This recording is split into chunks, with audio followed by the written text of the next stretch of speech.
아내들아, 이와 같이 자기 남편에게 순종하라. 이는 혹 말씀을 순종하지 않는 자라도 말로 말미암지 않고 그 아내의 행실로 말미암아 구원을 받게 하려 함이니 너희의 두려워하며 정결한 행실을 봄이라. 너희의 단장은 머리를 꾸미고 금을 차고 아름다운 옷을 입는 외모로 하지 말고 오직 마음에 숨은 사람을 온유하고 안정한 심령에 썩지 아니할 것으로 하라. 이는 하나님 앞에 값진 것이니라. 전에 하나님께 소망을 두었던 거룩한 부녀들도 이와 같이 자기 남편에게 순종함으로 자기를 단장하였나니 사라가 아브라함을 주라 칭하여 순종한 것 같이 너희는 선을 행하고 아무 두려운 일에도 놀라지 아니하면 그의 딸이 된 것이니라. 남편들아, 이와 같이 지식을 따라 너희 아내와 동거하고 그를 더 연약한 그릇이요 또 생명의 은혜를 함께 이어받을 자로 알아 귀히 여기라.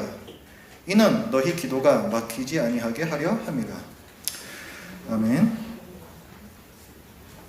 여러분은 그리스도인이라는 이유로 어려움을 겪으신 적이 있으십니까? 저의 경우에는 저는 이제 늦게 믿었거든요. 그래서 믿을 때에 부모님께서 많이 걱정을 하셨습니다. 제가 교회를 나가기 시작할 때, 그리고 제가 직장 생활을 하면서 성경 공부 모임 열심히 나갔었거든요. 또 그런 것을 보시면서 또 제가 직장을 그만두고 신학교를 갔을 때 어쩌면 목사를 하고 있는 지금도 부모님께서는 저를 걱정하고 계실 수도 있어요. 아마도 그런 것 같습니다. 부모님 생각에는 용배 제가 교회에 너무 빠져가지고 가정과 직장을 등한시 할 것 같아. 뭐 이런 우려, 걱정들을 하셨던 것 같습니다. 근데 사실은 이제 오해죠. 뭐 이 중에는 또 저와 같은 그런 오해를 받으신 분이 분명 계시리라 생각을 합니다. 잠시 후에 알게 되시겠지만 이 편지를, 이 베드로 전서라는 이 편지를 받은 사람들이 바로 그런 오해를 받고 있는 사람들이에요. 이 편지를 받은 사람들이 누구인가? 베드로전서의 첫머리 1장 1절부터 말씀을 보면 예수 그리스도의 사도 베드로는 본도, 갈라디아, 갑바도기아, 아시아와 비두니아에 흩어진 나그네 곧 하나님 아버지의 미리 아심을 따라 성령의 거룩하게 하심으로 순종함과 예수 그리스도의 핏부림을 얻기 위하여 택하심을 받은 자들, 그러니까 성도들입니다. 성도들.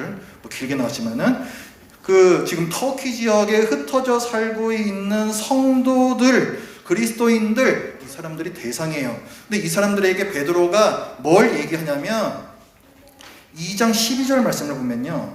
2장 12절 말씀. 자, 너희가 이방인 중에서 행실을 선하게 가져라. 이렇게 얘기해요. 너희가 이방인 중에, 이방인들과 함께 살고 있는데 너희들이 행실을 제대로 똑바로 하면서 살아라. 이걸 얘기를 하고 이어지는 13절 말씀을 보면 인간의 모든 제도, 즉 거기가 지금 이방인들이 사는 나라이기 때문에 그 이방 나라의 제도를, 법을 지켜라. 이렇게 얘기를 합니다. 그리고 베드로는 과연 그럼 이방인 중에서 행실을 선하게 가진다라는 것이 뭔지, 구체적으로 뭔지 그것을 얘기를 해요. 2장 18절부터 말씀을 보면은 2장 18절은 사환들아 이렇게 시작하죠. 사환은 노예입니다. 노예. 로마 제국 이 당시는 계급 사회였어요. 노예가 있었습니다. 그래서 이 노예들에게 얘기를 하는데 주인에게 순종하라 얘기를 하고요. 그 다음에 이제 오늘 본문이 이어지는 거예요. 3장 1절부터는 아내들아 이렇게 하죠. 아내들아. 1절부터 6절까지 뭘 얘기하냐면은 남편에게 순종하라 얘기합니다. 그리고 이어지는 7절에서는 남편들아 이렇게 하죠. 남편들에게는 또 뭐라고 얘기해요? 아내를 귀히 여겨라 이렇게 얘기합니다. 오늘 본문이 3장 1절부터 7절까지 제가 읽었는데요. 오늘 본문을 읽으면서 여러분 좀 불편하지 않으셨습니까? 불편해야 됩니다.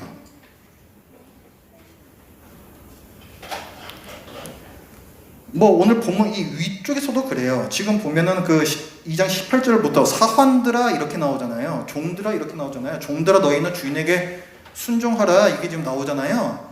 근데 왜 이걸 종한테만 이렇게 권면을 하는 거냐? 왜 주인한테는 아무 말도 안 하는 거냐? 아니 뭐 저 그리스도인들 중에 다 노예들만 있어요? 주인들도 있잖아요. 그럼 주인들에게도 너희들이 어떻게 해야 된다, 이렇게 해야지 똑바로 사는 거다 얘기를 해야 될 거 아니에요. 그런데 종들에게만, 사환들에게만 얘기를 한다고요. 그리고 오늘 본문 3장 1절부터는 아내들아 이렇게 나오는데, 아내들아 하고서 시작되는 게 몇 절까지 이어집니까?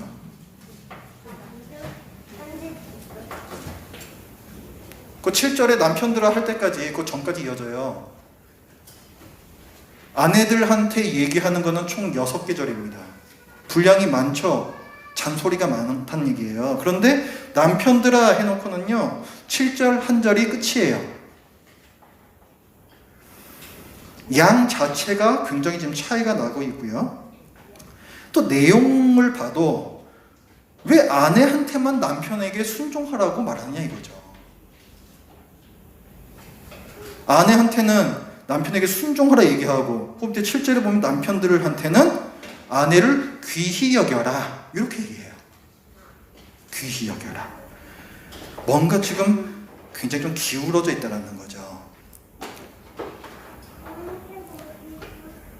우리가요, 성경을 말씀 볼 때에는 항상 당시에, 이 성경에 쓰여졌을 당시의 그 문화, 그 배경을 알아야 됩니다. 그래야지 성경 텍스트를 잘 해석을 할 수가 있어요. 배경, 컨텍스트라고 부릅니다. 컨텍스트를 제대로 알아야 텍스트를 제대로 해석할 수 있다는 거예요. 지금 이 베드로 전서의 배경, 그 문화는 어떤 시대냐면은 1세기입니다. 1세기. 베드로가 살아있을 1세기. 로마 제국 시대예요. 이 당시에는 지금 그 사도 바울도 살아있었죠. 그 사도 바울이 돌아다니면서 전도를 합니다. 그래서 여기저기에 교회들이 많이 생겼어요. 기독교가 로마 제국 곳곳에 퍼져나가고 있었다는 거예요. 그런데요, 이 곳곳에 있는 그 그리스도인으로 개종한 사람들 말고 나머지 사람들이 있죠. 성경에서 이방인이라고 부르는 사람들. 그러니까 그리스도인 입장에서 보면은 이교도라고 얘기합니다. 다른 종교를 갖고 있는 사람들, 이교도라고 얘기해요. 근데 거기 있는 이제 이교도들은 기독교에 대해서 아주 부정적인 인식을 갖고 있었어요. 당시 그 이교도들의 어떤 그 기록 남아있는 걸 보면요, 기독교인들은 반사회적이다. 그들은 늘 불협화음을 일으킨다. 기독교인들은 사회 질서를 깬다. 여기저기서 갈등을 일으킨다. 이런 기록들이 굉장히 많이 나와 있습니다. 이교도들이 기독교의 부정적 인식을 가지게 된 이유로는 여러 가지가 있는데, 그중 대표적인 것이 기독교의 유일신 신앙이에요. 우리 십계명에서도 우리가 뭐 1계명, 2계명 이런 나오잖아요. 우리는 누구만 섬긴다? 우리는 하나님만 섬긴단 말이에요. 근데 로마 제국은 어떻냐면은 내가 사는 이 모든 영역에서 다 신들이 따로따로 있었습니다. 예를 들어서 제가 이제 배를 타고 무역을 하기 위해서 배를 타고 항해를 해야 됩니다. 그러면은 그 바다의 신에게, 이 항해를 관장하는 신에게 제사를 드려요. 또 만약에 내가 병이 걸렸어요. 그러면은 병을 고쳐줄 수 있는 신이 따로 있습니다. 그 신에게 기도를 하는 거예요. 또는 내가 누구를 굉장히 사랑해요. 둘이 연애를 하고 싶은데 나만 저 사람을 좋아해요. 그러면 또 그 애정 문제를 담당하는 신이 또 따로 있습니다. 그럼 또 그 신에게 또 기도를 하고 제사를 드리는 거예요. 또 전쟁, 로마 제국은 전쟁을 많이 했잖아요. 그러니까 전쟁이 얼마나 중요한 문제입니까? 그런데 이 전쟁을 또 관장하는 신이 있어요. 전쟁 나가기 전에 반드시 어떤 신한테 제사를 드리고 나가는 겁니다. 그러니까 이 로마 제국은 이 신들이요, 전문가 시스템인 거예요. 각 분야별로 전문가들이 다 있어, 신들이. 그래서 가정에도 수호신이 있고, 뭐 어떤 직장에도 수호신이 있고, 이 로마 제국 전체 나라를 또 보호해주는 수호신도 있고, 이게 다 따로 있습니다. 어떤 위계 질서가 막 있고. 그런데 기독교인들은 어때요? 그거 깡그리 다 무시한다는 거예요. 깡그리 다 무시하고 오직 삼위일체 하나님 해가지고 하나님과 예수 그리스도만 섬긴다라는 거죠. 예를 들어가지고 어떤 가정에서 조상신한테 제사를 드려요. 우리나라도 제사 드리는 집도 있잖아요. 왜 제사를 드립니까? 결국은 그거예요. 나쁜 애군들은 쫓아보고, 그 다음에 이제 우리 집에 복을 가져다 주세요. 이런 겁니다. 그냥 우리 가정을 지켜주세요. 그게 제사의 목적이에요. 그런데 만약에 그 가족들 가운데 누군가가 기독교인으로 개종을 했어요. 그러면서 나는 우상숭배 안 하겠다 해가지고 제사를 안 드립니다. 또 이런 경우도 있을 수 있어요. 자, 어떤 회사가 있습니다. 근데 이 회사가 이제 개업을 했어요. 그래서 돼지머리 갖다 놓고 거기 이제 이렇게 콧구멍에다 돈 찔러 놓고 하는 거 있잖아요. 한단 말이에요. 그런데 그 회사의 직원 하나가 기독교인이에요. 그래서 자기는 그거 안 하겠다 하고서 거부를 합니다. 자, 이런 일들이 일어난다면 다른 사람들이 볼 때 그 사람은 어떻게 보일까요? 좋게 보이겠어요? 좋게 보이지 않아요. 근데 이게 실제로 로마 제국에서 일어났던 일이라는 거예요. 이교도들 눈에는요, 그리스도인은 아주 이기적인 사람으로 보였습니다. 가족 공동체와 사회 공동체, 더 나아가 국가 공동체의 행복과 질서를 외면하는 그런 아주 이상한 사람들로 보였다는 거예요. 그래서 기독교가 사회의 미풍양속을 해친다, 반사회적이다 하면서 그래서 극심한 박해가 있었습니다. 베드로 전서에서도 4장 12절 말씀을 보면은 거기에 불시험이라는 단어가 나와요. 그냥 시험도 아니고 불시험입니다.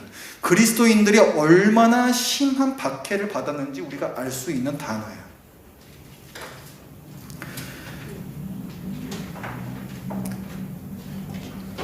자, 그러니까 기독교가 이방인들이 살고 있는 지역으로 계속 전파되어 가고 있는데 실제 현장을 가보면 기독교가 그 이방인들 중에서 가정과 사회를 파괴하는 집단으로서, 질서를 무시하는 아주 이상한 종교 집단으로서 오해를 받고 있는 상황입니다.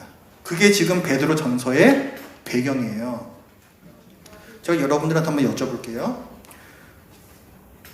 어떤 사회가 있는데 어떤 그 사회의 질서가 무너지는 걸 가장 두려워하는 사람이 누구일까요? 그 사회 구성원들 중에서 이 사회의 질서가 무너지는 것을 가장 무서워하는 사람들이 누구겠어요? 그 사회의 기득권자들입니다.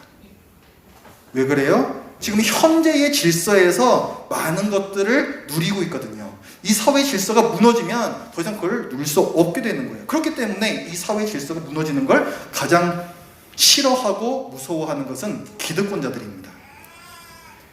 지금 로마 제국은 어떤 시대라 그랬어요? 노예 제도가 있는 계급사회라 그랬죠? 그러면은 누가 기득권자예요? 노예를 부리고 있는 주인들이겠죠? 그 다음에 이 로마 제국은요, 남존여비 가부장적 사회였습니다. 누가 기득권자예요? 그 가정에서 남편이 기득권자예요. 그런데 아내와 노예가 가정을 파탄내고 사회 질서를 무너뜨린다라고 하는 기독교로 개종을 하면은 누가 불안해하겠어요? 지금 이 질서에서 편하게 잘 살고 있는 기득권자들, 종의 주인하고 남편들이 싫어하는 거예요.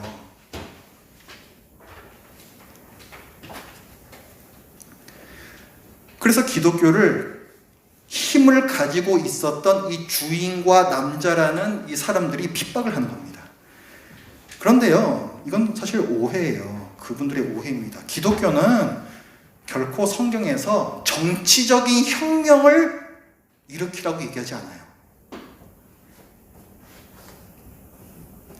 그리스도인들이 다른 신들을 섬기지 않는 것은 종교적인 신념에 따른 것이지, 그것이 뭐 가정의 질서를 무시하고 뭐 사회 질서를 무시하고 국가를 혼란케 해서 전복시키려고 하고 이런 의도로 하는 게 전혀 아니라는 거죠.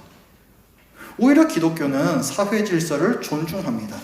2장 13절부터 말씀 보실까요?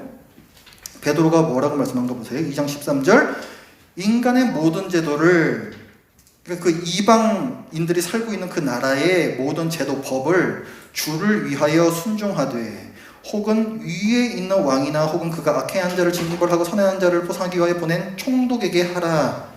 왕이나 총독에게, 관리들에게 다 순종하라고 얘기를 합니다. 법을 지키라고 얘기를 해요. 곧 선행으로 어리석은 사람들의 무식한 말을 막으시는 것이라. 어리석은 사람들의 무식한 말은 뭐예요? 이 오해를 가리키는 거예요. 기독교는 사회 질서, 가정 질서를 무너뜨리는 것, 이상한 종교다라는 이 무식한 말을 무너뜨리기 위해서 이렇게 하라는 거예요. 자, 지금 이 사회의 기득권자들이 오해하고 있다 그랬죠? 그러면 이 오해는 누가 풀어야 되겠어요? 기독교인들이 풀어야죠. 특히 그 기독교인이라고 하면 특히나 지금 사회에서의 이 기득권자들을 지금 불안케 하는 사람들, 다시 말해 기독교로 개종한 아내들과 노예들이 이 오해를 풀어줘야 되는 거예요. 그렇기 때문에 베드로가 지금 주인한테는 아무 말 안 하면서 노예들한테 얘기를 하는 겁니다. 그리고 남편한테는 딸랑 한 절 얘기하지만 아내들한테는 무려 6절에 걸쳐서 쭉 긴 분량으로 얘기를 하는 거예요. 노예들한테는 뭘 말해요? 주인에게 순종하십시오. 사회 질서를 전복하지 않는다는 거예요. 아내들에게는 뭘 말해요? 남편에게 순종하십시오. 기독교는 가정 질서를 파괴하지 않는다는 거예요. 베드로가 얘기하는 건 이겁니다. 기독교가 가정을 파괴한다, 반사회적이다, 국가 질서를 위협한다, 이런 생각이 오해라는 것을 여러분의 삶으로 보여주십시오. 그게 2장 12절의 말씀이에요. 너희가 이방인 중에서 행실을 선하게 가져.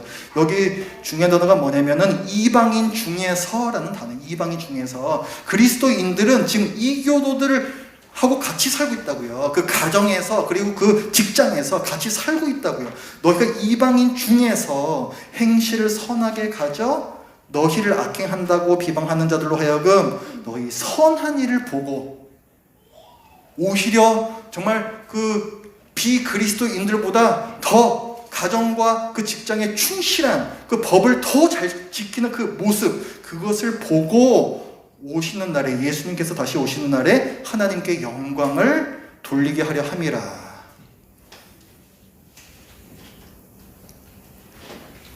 기독교는 가정과 사회를 파괴하지 않습니다.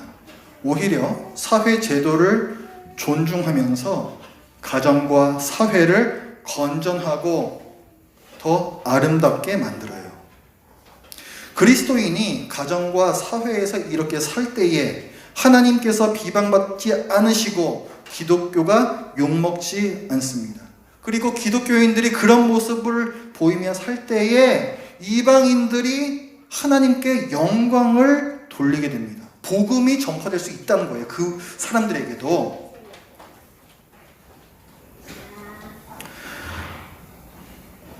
그러나 우리는 항상 균형이 필요합니다.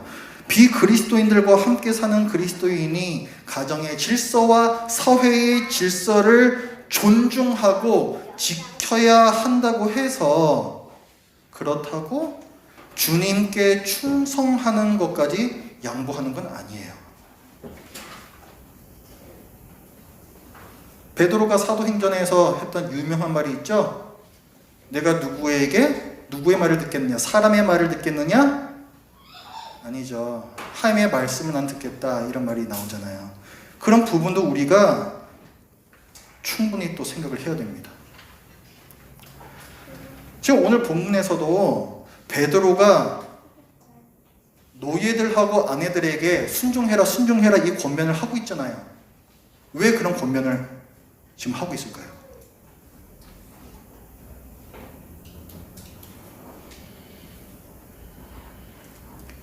아내들과 노예들이 그 주인들과 남편들로 하여금 불안감을 느끼게 하고 있다는 거예요. 근데 그 불안감을 왜 느끼느냐? 그 불안감을 왜 느끼냐면 그 아내들과 노예들이 기독교로 개종한 후에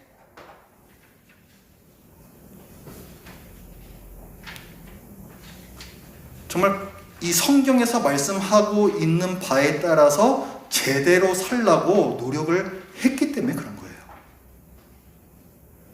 그게 안 되었으면은 이런 권면 자체가 아무 의미가 없는 겁니다. 비그리스도인들의 오해와 핍박의 진원지는 어디라는 거예요? 그리스도인의 충성됨에 있었다는 거예요.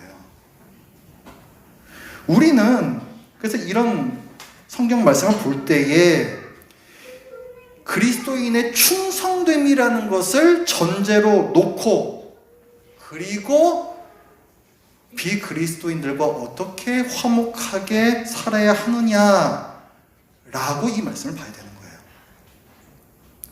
주님께 충성된 그리스도인은요, 종종 비그리스도인들의 오해를 불러일으킵니다.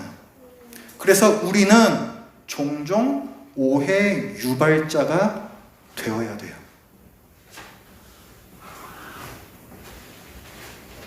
현대사회에서 내가 그리스도인이라는 이유만으로 내가 오해받고 불이익을 받는 경우는 흔치 않습니다. 왜냐하면 시대가 다르거든요. 아까 말씀드렸듯이 로마 제국 시대는 모든 일상 가운데 그것을 관장하는 신들이 다 있었어요. 그러니까 내가 무엇을 하든지 간에 그것을 거부하면 쟤 그리스도인이네? 바로 드러납니다. 들키지 않을 수가 없는 사회가 바로 그 시대, 로마 시대라는 거예요. 근데 지금은 어때요? 종교라는 것은 완전히 개인적인 영역, 교육이나 정치나 이런 것들하고 완전히 분리된 영역, 이렇게 좀 되어버렸죠? 그렇기 때문에 내가 그리스도인이라는 것을 말하지 않으면 얼마든지 감추고 살 수도 있습니다.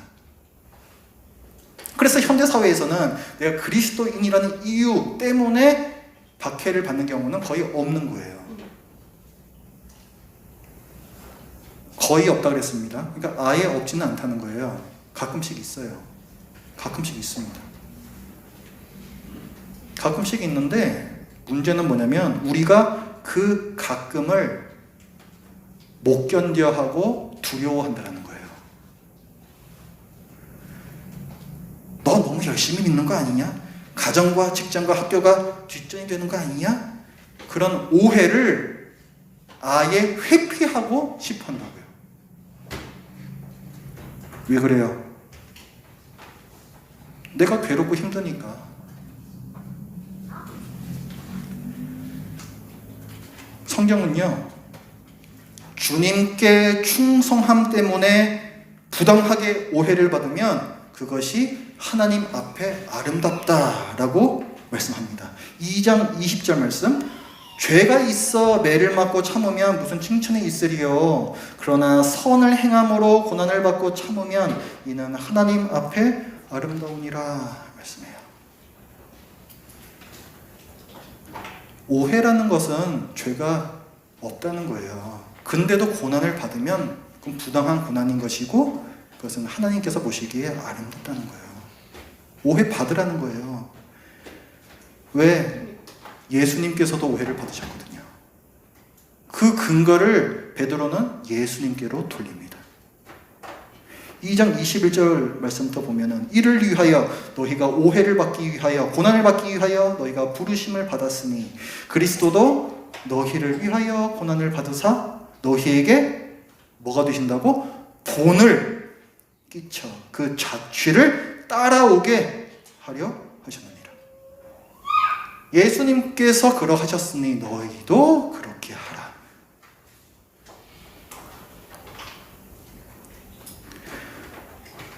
다른 사람들의 오해를 종종 불러일으키는 오해 유발자로 사십시오. 망신당할 것 같은데요. 굉장히 창피당할 것 같은데요. 창피당하세요. 창피당하면 안 됩니까?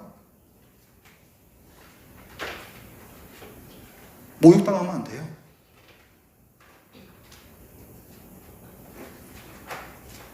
차라리 창피를 당하고 하나님 앞에서 칭찬받으십시오.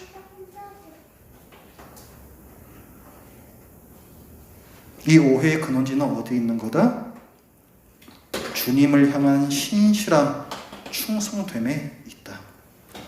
그리고 지금 오해를 불러일으켰잖아요. 그렇게 오해를 불러일으킨 참 그 긴장된 상태가 아니겠습니까? 그런 상태에서 그 주위 사람들을 안심시키시고 또 기쁘게 하십시오. 그게 오늘 본문에서 얘기하는 선행의 의미예요. 힘껏 최선을 다해서 주위 사람들을 사랑으로 섬기시고 그래서 주위 사람들의 불안함과 불만을 가라앉히십시오.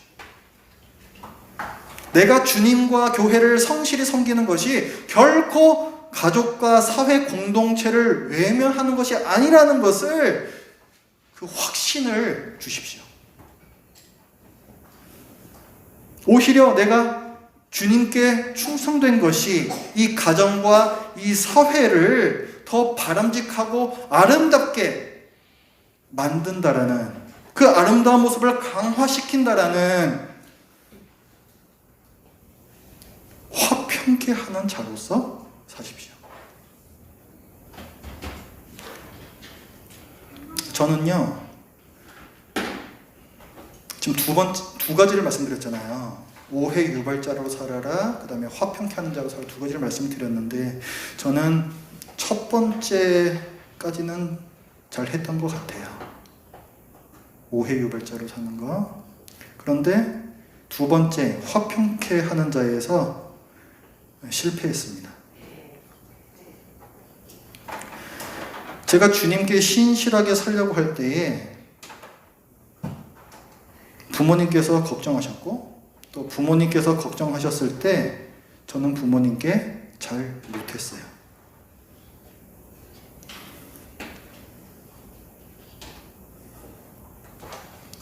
그분들을 사랑으로 섬기지 않았습니다.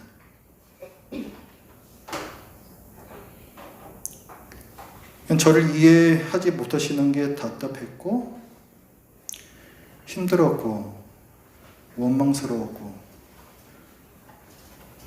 그래서 제 마음을 닫아버렸습니다. 어쩌면 부모님께서도 그런 저를 보시면서 또 당신들의 마음을 닫으셨을 것 같아요.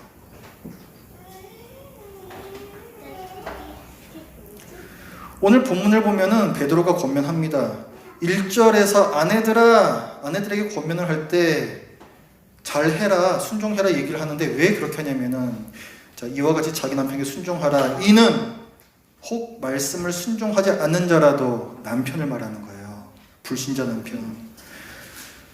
말로 말미암지 않고 그 아내의 행실로 말미암아 구원을 받게 하려 함이니.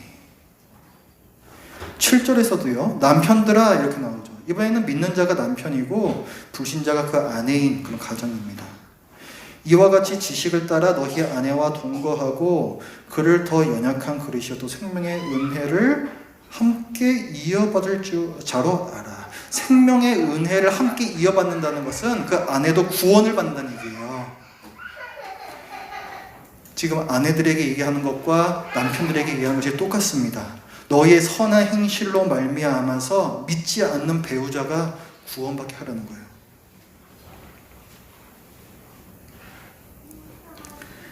제가 잘했다면 저희 부모님께, 그리고 지금 잘한다면 부모님께서 기독교에 조금은 더 좋은 인상을 가지실 것 같습니다. 쉽지 않네요. 부모님께서 어쩜 지금 이거 보고 계실 것 같은데 참 죄송합니다.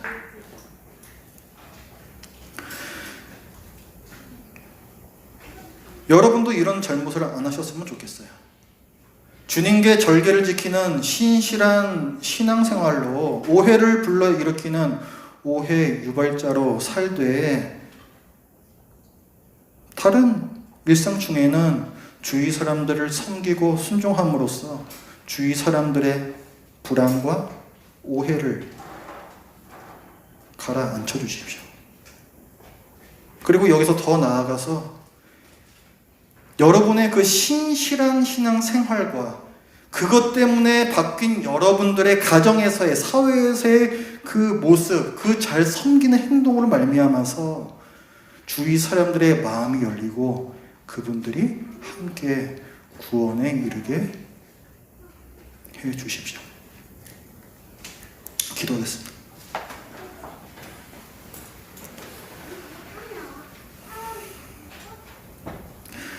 하나님 아버지, 기독교를 잘 알지 못하고 또 예수 그리스도를 제대로 알지 못해서